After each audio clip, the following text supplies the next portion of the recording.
জি, ধন্যবাদ আপনাকে। আসলে ২ দিন সরকারি ছুটি দুর্গাপূজা উপলক্ষে, পাশাপাশি সাপ্তাহিক ছুটি ২ দিন।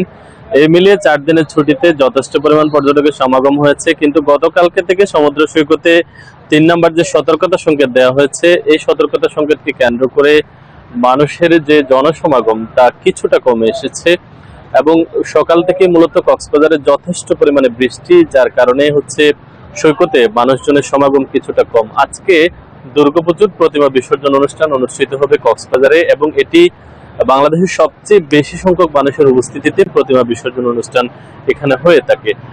এটিকে কেন্দ্র করে পুরো সৈকত এলাকা একেবারে নিশ্চিত নিরাপত্তা ব্যবস্থা নেওয়া হয়েছে। বিশেষ করে লাবণী সৈকত এলাকায় সেনাবাহিনী এবং বিভিন্ন বাহিনীর আসলে বেশ কিছু সদস্যদেরকে আমরা লক্ষ্য করেছি। পুরো এলাকাটা তারা নিয়ন্ত্রণ নিয়েছেন এবং এর পাশে বেশ কিছু সংখ্যক পর্যটককে সমুদ্রে স্নানে ব্যস্ত থাকতে দেখা গেছে।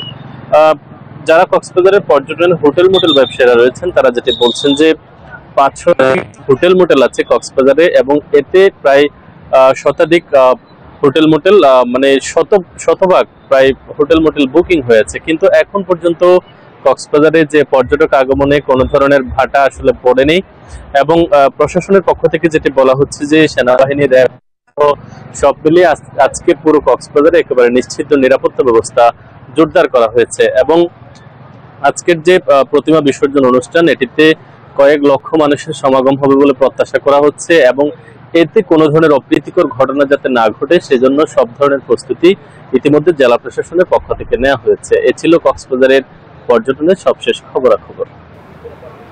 ইরফান, ধন্যবাদ আপনাকে। বসুন্ধরা টিস্যু, অশুদ্ধতার বিরুদ্ধে এক বিন্দুও ছাড় নয়।